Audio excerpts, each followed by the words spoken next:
I don't think that the Bank of England will cut rates. Okay. In this country. I'm putting that on record, young man. On record, I don't think that they will cut rates. I think that they recognise that there is this situation with savers and a lot of people in this country who've been very unhappy about 6 years of 0.5% rates. I don't necessarily think that cutting rates in this country would actually make a huge difference. So I don't think that they will cut rates in this country. What I do think will happen is that we're going to see a continuation of this scenario where we keep sort of putting off raising rates and putting off raising rates. We've had 6 years of a 0.5% base rate now, and you wouldn't have forecast that 6 years ago. OK, well, we've got 4 slides, and I'm very conscious of time here. This is inflation. This is a fantastic chart, isn't it? Well, or is it? That's hot off the press this morning. That's hot off the ONS press this morning, the latest inflation chart. That shows CPI inflation down to 0.3% this morning. And what they've said in that ONS report is that's food, transport and alcohol and tobacco that's pulling that down. I mean, it's an incredible drop in inflation if you look, towards that peak of 5%, just 2011. But I would guess what you really need to look more at is the sort of 2013, 2012 level where it was just sitting, below 3%. And if you look at that chart, it's astonishing actually how long for that period that goes back 10 years to January 2005, that inflation has been above the Bank of England's 2% target. That's that 2% target level there. And for the vast majority of that time, it's been above it. It's now below it. How long it can stay, it's difficult to say. But if you look at the next chart that we've got... OK, so let's move on to the next slide. That's from the inflation report last week. That's what the Bank of England thinks is going to happen to inflation.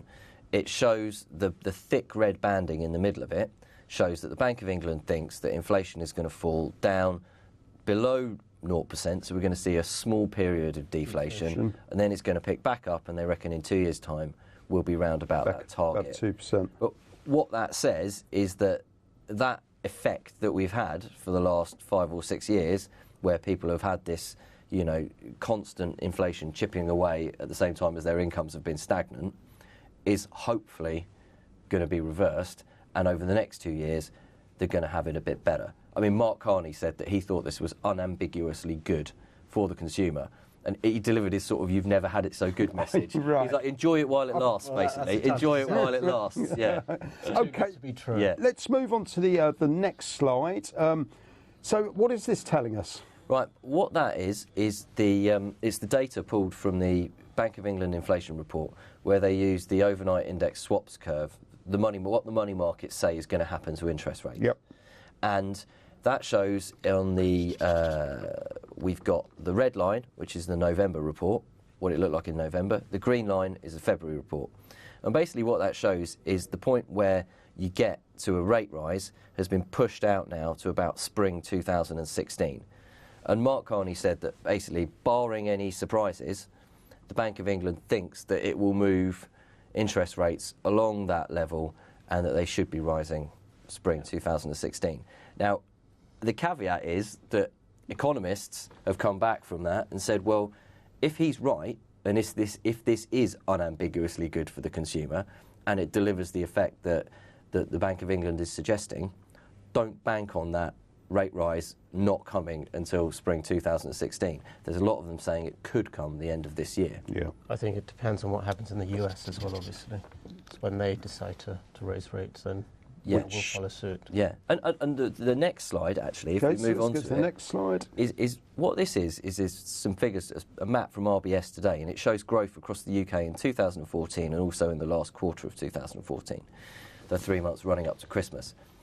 Now, actually interesting, what that shows is growth spread quite evenly around the country. It shows it's not just London. London's up by more than anything else, but the two second biggest rises are the East Midlands and the North West, and Scotland's doing quite well as well.